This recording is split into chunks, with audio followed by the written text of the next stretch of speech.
Hotel Sawai Malhar, अस्सल मराठमोळं, banquet hall, AC non AC, Mumbai Nashik महामार्ग, खातुली येथील सुप्रसिद्ध हॉटेल, जेवणाची उत्तम चव आणि स्वच्छतेमध्ये अग्रेसर असलेले शहापूर तालुक्यातील एकमेव ठिकाण हॉटेल सवाई मल्हार आणि सवाई बँक्वेट हॉल।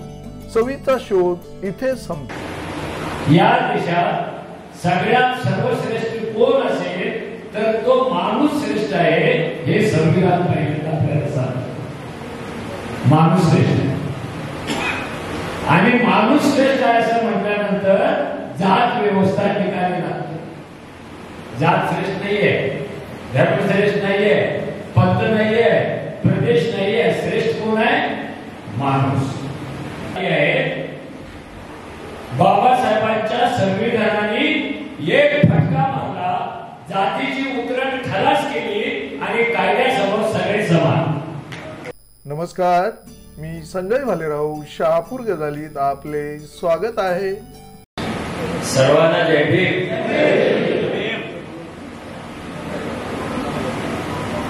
मित्रो, कार्यक्रमाला खूप वेळ झाला असला तरी मी नाशिकहून इथे आल्यामुळे मला बोलावं लागलं। बोलायचं की नाही बोलायचं?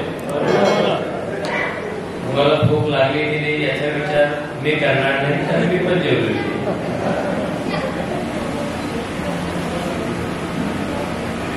मी सर्वप्रथम धम्मदीप मंडळाला मनापासून धन्यवाद देतो, कारण त्याने संविधानाचा वर्धापन अतिशय आगळ्या वेगळ्या पद्धतीने इथे उभा केले।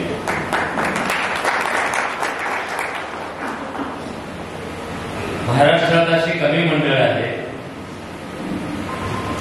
की जी संविधानाला समोर ठेवून बाबासाहेबांचा विचार घेऊन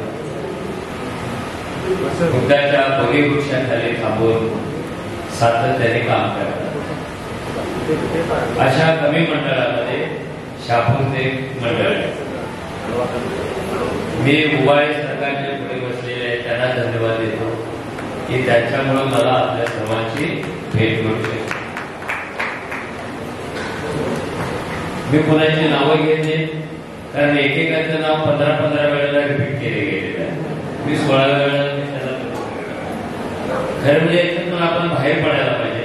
आपला कार्यक्रम आटोपशीर, परिणामकारक, सुंदर, आशयपूर्ण आणि पुन्हा पुन्हा ऐकावं असं वाटेल अशा कार्यक्रमाची आपण आखणी करायची। आम्ही करत असतो नाशिकमध्ये, तुम्ही पण करा, कारण ह्याच्यातून कधीतरी बाहेर पडावं लागतं। कारण 10 नावं घेतली की 11वा राहतो तो चिडतो, 11 घेतली 12वा राहतो तो चिडतो, तो भांडायला येतो पुढे। मग कोण भोंगळे दिलेला असतो तो चिडतो, तो भांडतो। त्यामुळे त्या नामावलीतून एकदा मुक्त व्हायला पाहिजे। तुम्हाला माहिती नाही, इगतपुरी तालुक्यात बाबासाहेबांची एकदा सभा होती आणि त्या सभेचा अध्यक्ष कोण व्हावं याच्यावर खूप मोठा वाद झाला। आपल्याकडे अध्यक्ष पदावर खूप वाद होता आणि त्या वादातून अनेक गट तर पडतात। प्रत्येका गटात अध्यक्षाचा एक गट। समारंभ सुरू झाला तरी अध्यक्ष कोण व्हायचं ठरलं। शेवटी स्टेजवर बसलेलो, कार्यक्रम सुरू झाला आणि अध्यक्ष कुठे जो तो स्टेजवर यायचा, डाव्या बाजूला एक खांब होता स्टेजचा, त्या खांबाकडे बघायचा, अध्यक्ष महोदय आणि आदरणीय डॉक्टर बाबासाहेब। सुरुवातीला बाबासाहेबांच्या लक्षातच येणार, जो तो उठला आणि खांबाकडे पाहून अध्यक्ष महोदय काय म्हणतो, त्यांनी शेजारच्याला विचारलं, आहे काय चाललेलं आहे?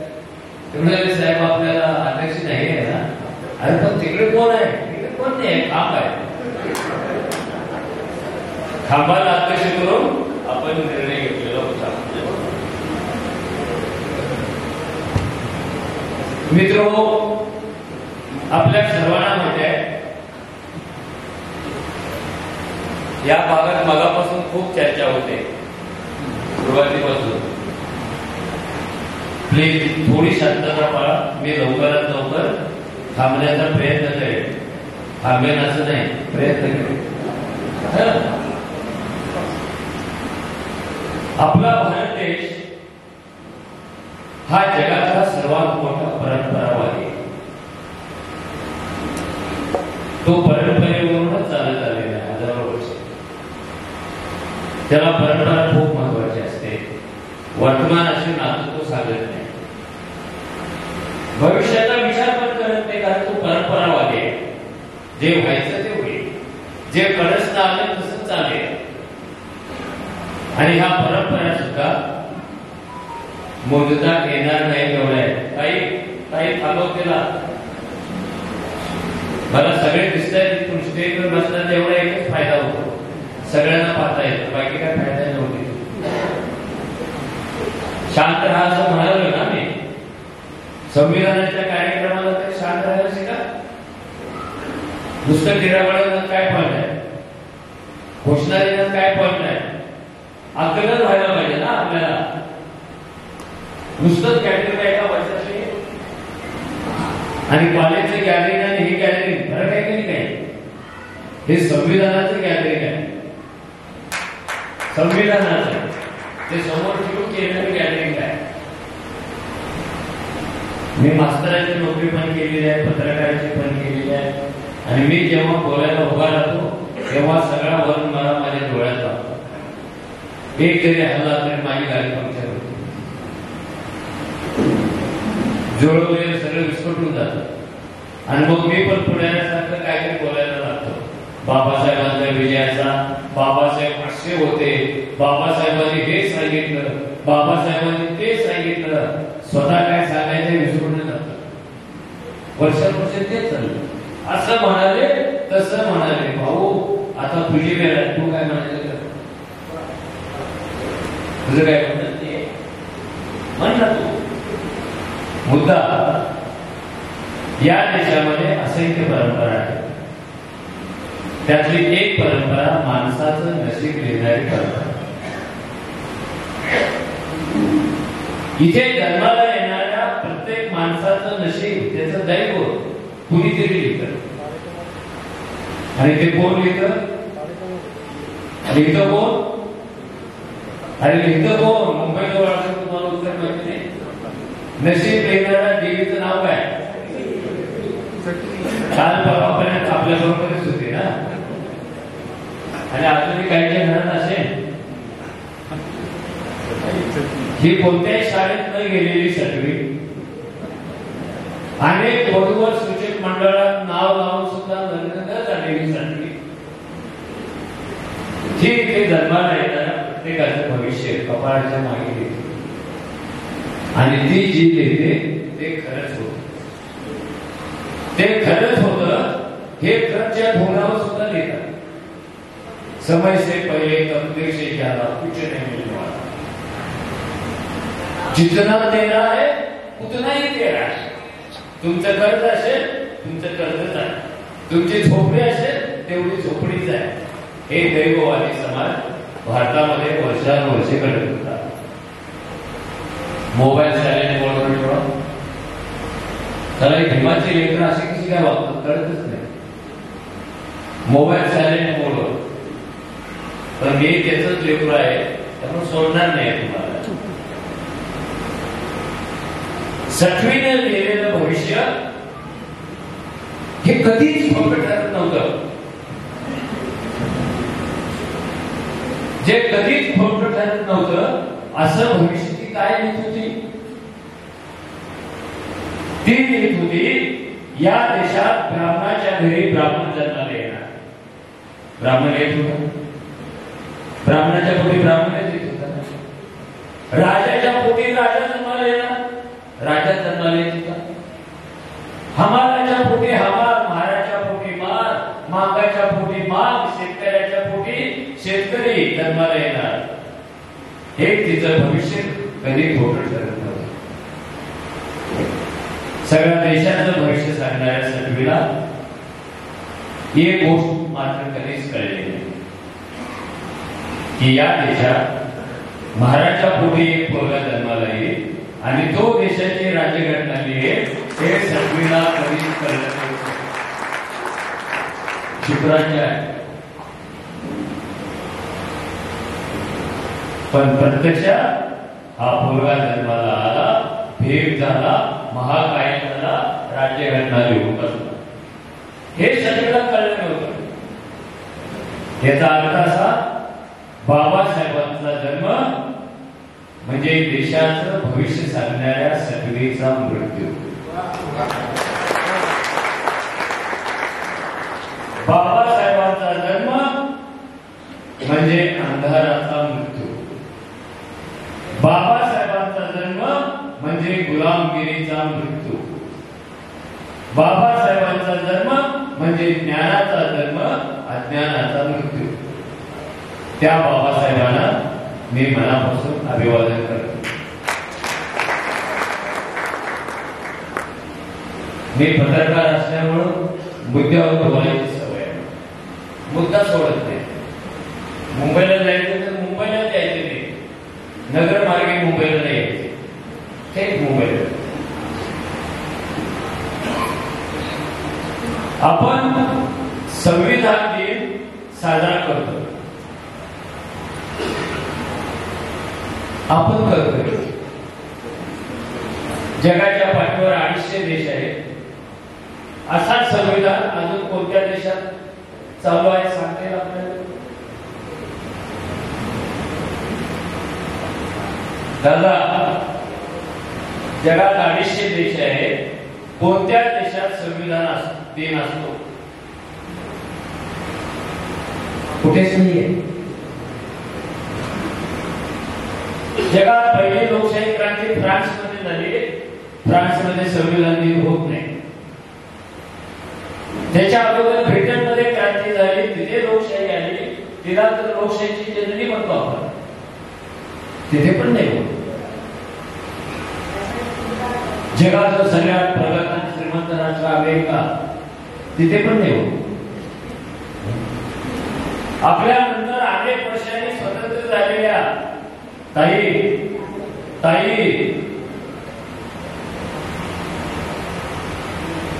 भाषण बंद करायचं असेल तर फक्त हात वर करा, मी बंद होईल.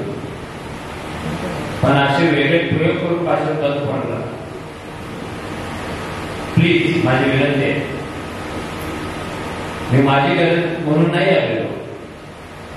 माझं अंतर्मन मला असं सांगतं, जे मी तुमच्या मदतीने मिळवले, तुमच्या आशीर्वादाने मिळवले, ते तुमच्या मालकीचं आहे, ते तुम्हाला देण्यासाठी मी आलो.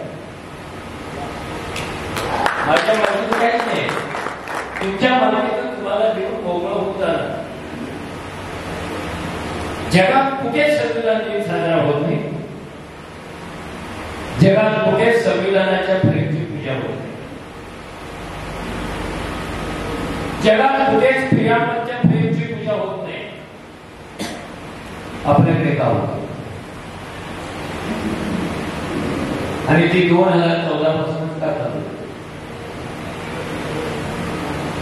काहीतरी घडतंय म्हणून माणूस पूजेच्या नादाला लागतो. घडतंय काय ते? कारण 50-52 संविधान आहे, तेव्हा का संविधान दिन दर वर्षाला साजरा नाही केला? आता का करतोय? कुछ तो होने लगा. आणि असं काही घडतंय की संविधान असुरक्षित अवस्थेत आहे की काय, अशी एक अंतर्मनामध्ये आपल्या भीती तयार झाली. कारण इथल्या माणसाला, भारतातल्या 150 कोटी माणसाला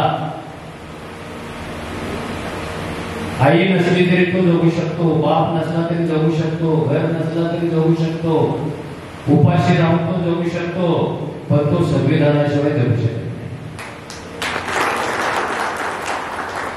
या संविधानाच्या बाबतीत असं काहीतरी घडत असेल की रोज त्याचा जय जयकार करावा. नाहीतर कशाला गेला असते? म्हणजे तुम्ही तरी साध्या पद्धतीनं पूजा केली. मी तर संविधानाने बाबासाहेबांच्या प्रतिमेसमोर पुरणपोळ्या, नारळ ठेवून पूजा करणारी गावं बघितली. त्यातले एक गाव सोलापूर. घाबरायचं कशाला नाव सांगा. त्यात माझा अजून संविधान पुढेमध्ये झालं, संविधान पूजेचं साधन बनलं, संविधान उदबत्तीचा धूप सोडण्याचं साधन बनलं. त्याचा अर्थ काय? तो जोपर्यंत तुम्हाला कळणार नाही तोपर्यंत तुम्ही वास्तवाकडे पाठ फिरवा आणि उदबत्त्या फिरवत राहा.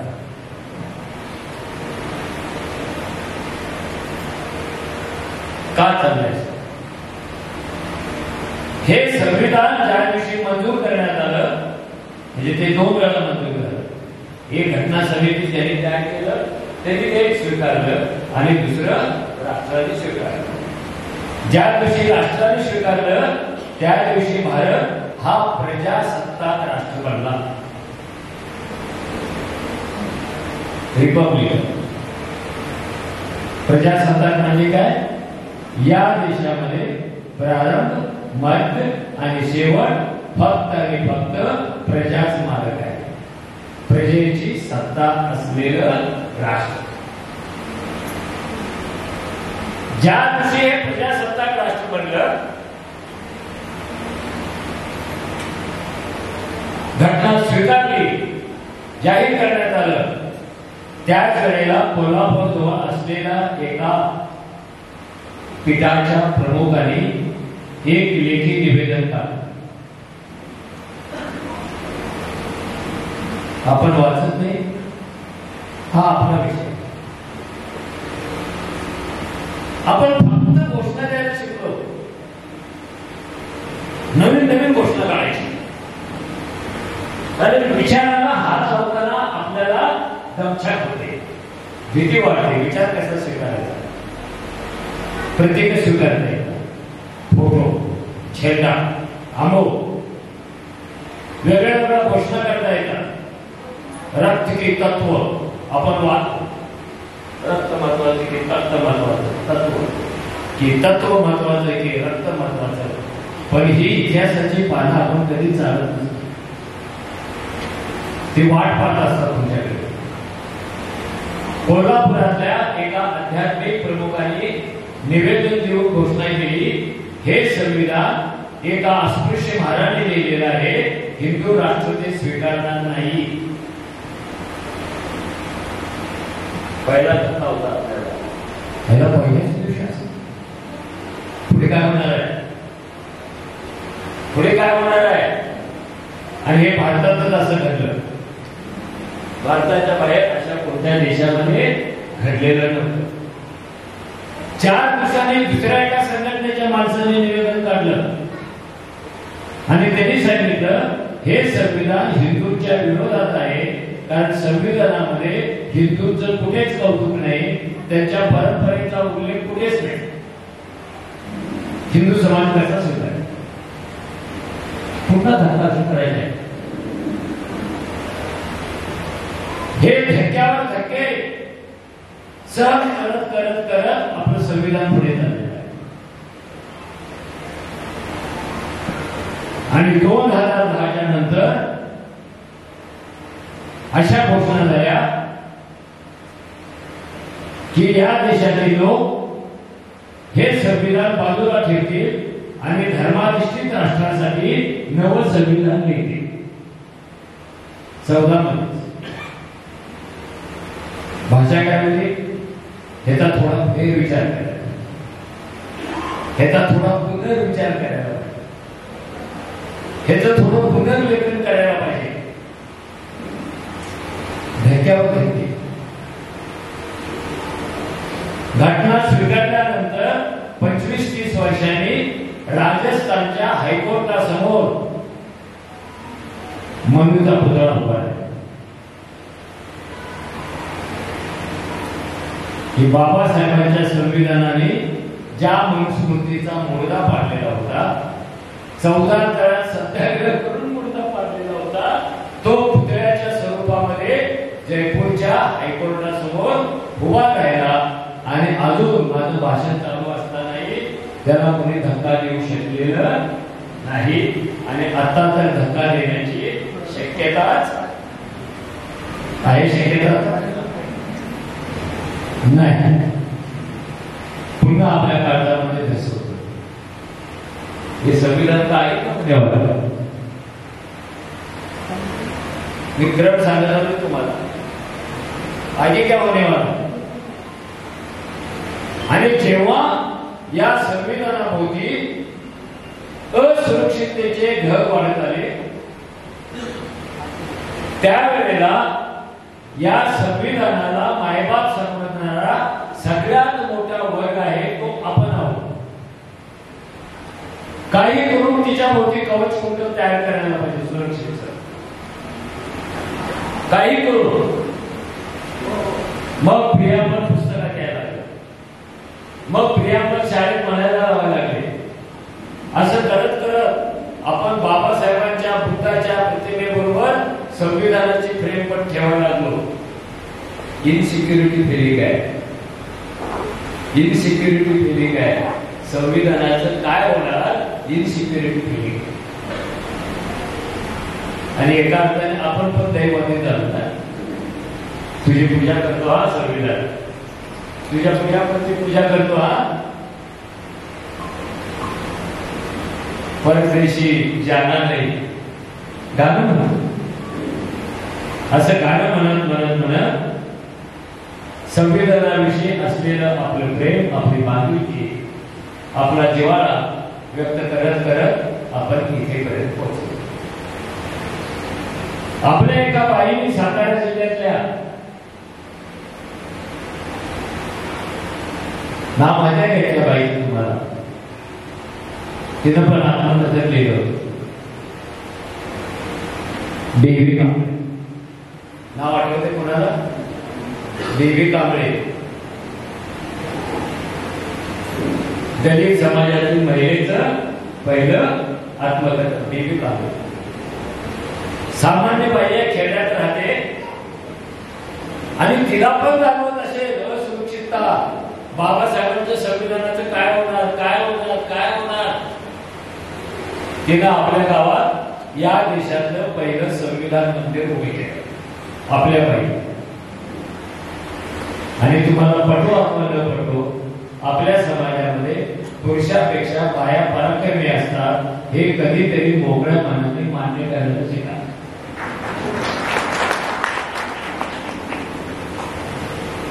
फक्त कापू नका त्याचे. आम्ही चहा पिता पिता विचार करत होतो आपल्या हॉटेलमध्ये, बुद्धिस्ट कम्युनिटी वगळता आणि सगळ्या जातीच्या महिला राजकारणात येतात, मंत्री होतात, खासदार होतात, क्रांतिकारी होतात, आपल्या महिलेच का होत नाही प्रॉब्लेम असतो. भीमाच्या लेकराने याचा विचार करायचा नाही तर मग करायचंय कुणी? मी प्रत्येक वेळेला हात जोडून सांगत असतो, तुमचं स्टेज छोटा असो अथवा मोठा असो, एक बहिणी आपल्या स्टेजवर असतात. पुढच्या वर्षी चिडून 2 बहिण्या, त्या बहिणीने संविधानाचं मंदिर बांधलं. तुम्ही संविधान पाठ करा, मंदिर ते पाठ, एक प्रवास आहे. मंदिर ते पाठ एक प्रवास आहे. त्या प्रवासातली तुम्ही महिन्याची तक्रार, तुमच्यापेक्षा पुढे ते गेलेले आहे. आम्हाला अंतर्मन काय सांगतं? संविधानाला धोका आहे. प्रत्येकाच्याच मनात आहे, कुणापासून आहे धोका? कुणापासून आहे? घाबरतात तुम्ही, नाव घेतच नाही. मला शिवाय द्यायचे असतील तर नाव घ्या, पण धोका कुणाला आहे? संविधानाचा धोका कुणापासून आहे? कुणापासून आहे? नाही बोलणार तुम्ही. राष्ट्रद्रोहाचा खटला वाटतात तुमच्यावर. कुणाचा धोका आहे? बीजेपीचा, RSS. हे काय दोन्ही एकच आहे ना? त्याचं पिल्लू ते आहे. ज्यांचा धोका आहे त्यांनी आता तुमच्या पुढे 4 पावलं गेले आणि त्यांनी 2 महिन्यापूर्वी घोषणा केली की प्रत्येक जिल्ह्यात संविधानाचं मंदिर उभा करणार. बोलणार गडबडून तुम्ही एक पार्क उभा केले, तेही मदत घेऊन सत्कार करून धम्मदान, पण ते प्रत्येक जिल्ह्यात मंदिर उभा. पार्क उभा करणार. ज्याच्याकडे आधार कार्ड आहे त्याला रेशन कार्डावर आधार कार्डावर संविधान देणार. थोडं काय चमत्कारिक आहे, ज्यांच्यापासून धोका आहे तेच मंदिर उभा करायला लागेल. ही स्ट्रॅटेजी जर तुम्ही ओळखला नाही तर तुमचं सामाजिक, राजकीय, सांस्कृतिक नुकसान. ही स्ट्रॅटेजी काय? गाय आणि संविधान ह्याच्यात काही फरकच नाही आहे. दोन्ही पवित्र गोष्टी झाल्या. पवित्र. आपले नेते पण भाषण करत होते. रमाबाई आंबेडकरला जेव्हा दंगल झाली ते भाषण अजून व्हिडिओ त्याचे आहे. ते नाटकात पण भाषण आले. काय भाषण करत होते? खबरदार संविधानाला हात लावा तर आंबेडकरांचे पसरे तुमच्या तरणीचा घोट घेऊन फटाफटा रक्त पितील. जणू काय बिस्लरी बाटलीचं पाणी नाही. मी भाषण ऐकलं, मी लिहिलं, मी वाचलं, मी पाहिलं. जे नरडी फोडायला निघाले होते ते त्यांच्या गळ्यात हार घातला जातो.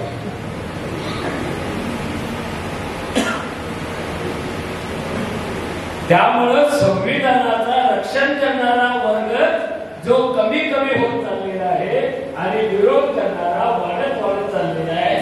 संविधानाचं रक्षण करण्याचं काम संख्येनं कमी जरी असते तर हे धार्मिक संस्था करते. तुमची संख्या महत्वाची नाही आहे.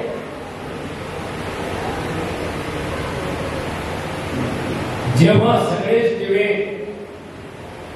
विजायला लागतात तेव्हा नाईट कॅन्डल, मराठीत काय म्हणतात त्याला, किरणाचा दिवा, काजव्याच्या दिव्याचं सुद्धा महत्व आपल्याला पटायला लागतं. कारण माहितीचे दिवे केले धममध्ये दिवे काजवा आहे, त्याची ताकद लावून तो उद्योग पेटायला. अशा खूप काजव्यांची गरज आहे. असे खूप काजवे एकत्र आले तर एका फ्लड लाईट सुद्धा उजेड तयार होऊ शकतो.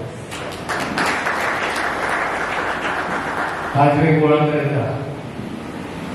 काजवा आहे म्हणून तुच्छतेने पाहू नका त्याच्याकडे, कारण त्याच्यामध्ये उजेडाचा अंश आहे. हे का करायचं आता? त्यामुळे संविधान पवित्र काय होऊ द्यायचं नाही. तिच्या गोष्टी करू देणार नाही, तिच्या दुरुस्त्या करू देणार नाही. आणि संविधान संमत झालेल्या दुसऱ्या दिवशी दुरुस्ती झालेली आहे. शेतीच्या नुकसान भरपाईच्या प्रश्नावर हे दुरुस्ती का होतं? कारण आपलं संविधान परिवर्तनवादी आहे. समाजात जे प्रश्न तयार होतील ते प्रश्न सोडवण्याच्या मार्गाला संविधान आपल्यामध्ये बदल करून घेऊन जागा देतं. म्हणून भारत असा देश आहे की संविधानात बदल करा या मागणीवरून अन्य देशासारखं इथे कधी युद्ध झालं नाही, इथे कधी भांडण झालं नाही. रक्ताचा एकही थेंब न सांडता आपण बदल करून घेतो, कारण आपल्या मागे संविधान आहे.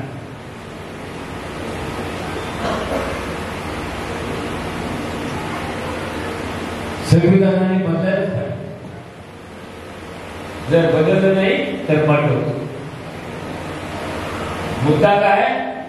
बदलायचं कशासाठी? कशासाठी बदलायचं? त्यांनी शिक्षणाचा हक्क, शिक्षण कंपल्सरी केलं, बदल झाला. हे संविधानाने किती मोठी जाहिरात केली. शिक्षण सक्तीचे केलं म्हणजे जो बाप आपली मुले शाळेत पाठवणार नाही त्याला कायद्याने स्वतः उचलून टाकता येतं. अजून कुणाला टाकलेलं नाहीये, कारण तो मतदार असतो. शासनाची परवानगी न घेता जो पालक आपली मुलं शाळेत पाठवणार नाही त्याला तहसीलदारच्या आदेशानुसार, इथे तहसीलदार तहसीलदार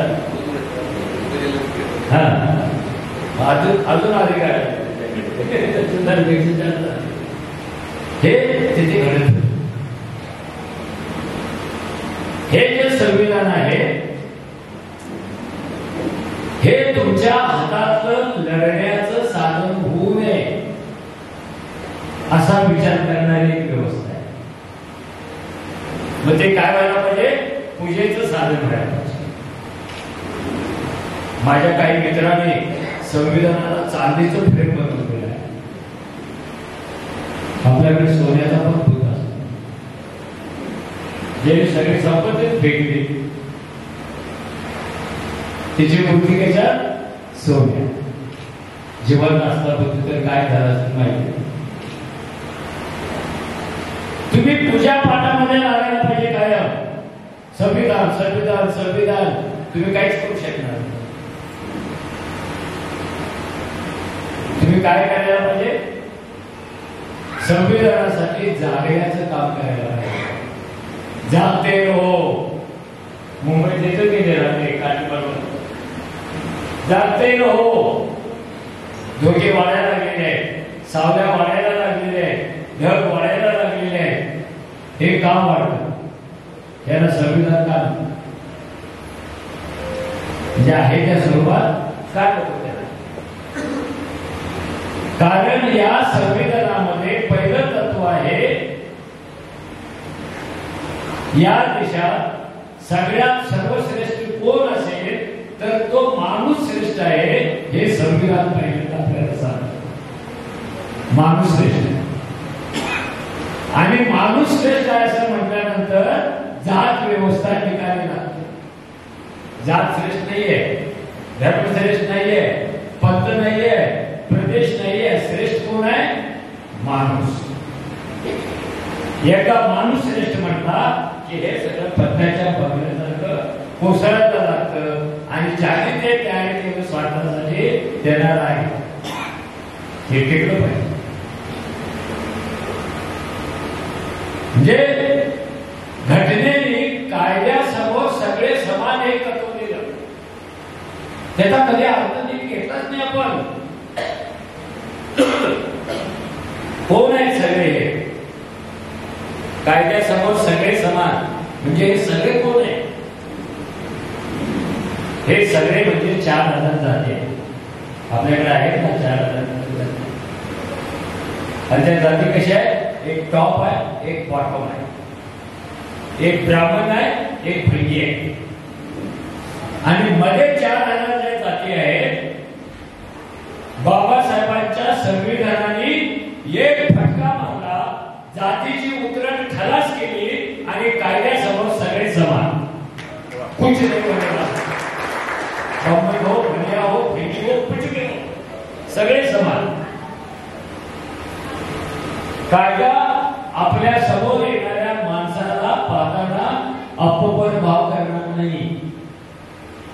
कायद्याच्या डोळ्यात जातीचा मोतीबिंदू असणार नाही. कायद्याच्या डोळ्यात देवाचा मोतीबिंदू असणार नाही आणि मुळात कायद्याला काही दिसणारच नाही. सगळे समान. समान गुन्ह्याबद्दल समान शिक्षा जी नव्हती. हजारो वर्षी समान कायद्याबद्दल समान शिक्षा होती का?